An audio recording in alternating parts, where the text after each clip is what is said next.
twe twaravyumvise tubigira umutwaro nk'aba diaspora uti ibintu ni vyiza cyane, ibi bintu birabereye, ibi bintu tubishitseko yo bariteka kuri twebwe no ku gihugu, dukorere ibishoboka dushike imbonakazoza bidatevye, kuko nta kamaro ko kurya imyaka yose kandi bishoboka. Tuvuga tuti rero leta yarakoze n'ivyo, muga hari ibintu leta itarashikako, kandi birumvikana kuko leta ni umuvyeyi ifise ibintu vyinshi ikora. Reka tuyifashe rero muri kino kintu cyo gushira habona imbonakazoza, na cyane cyane dushiraho rino higanwa rigamije gushira habona imbonakazoza.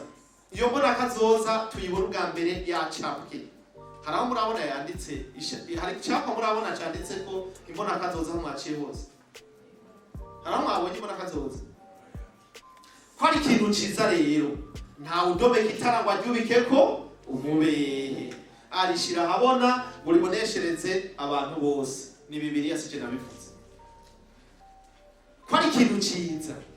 Twese twategerezwa kugenda tucambaye mu mutwe, aho turyama tukabona imbonakazoza, aho dufungurira tukabona imbonakazoza, mu biro dukoreramwo imbonakazoza, mu migambwe turimwo imbonakazoza, amashirahamwe turimwo imbonakazoza, ku mutwe w'igitanda imbonakazoza. Uvyutse utsitare ku imbonakazoza, ntutsitare ngo utsitare ku n'igiki, utsitaye basi ugasanga utsitaye ku kintu c'imbonakazoza.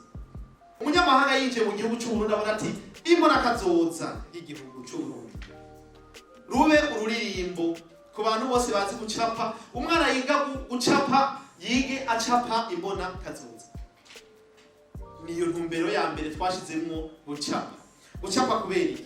Kuko gucapa ni inyigisho inyura mu mitima. Nk'akarorero muravye ubonye ibintu nambaye gusa n'ubu ntabandaravuga, uwo wamaze kumenya icyo ari cyo, kandi ntusakuza. Ikiryoshe ntusakuza, tubona watuvuga twenga cyangwa ukarira kubera ikintu ubonye. Rero gucapa nico gituma twabishize muri priorite y'iri higanwa, kugira ngo abantu bacapa baducapira imbonakazoza.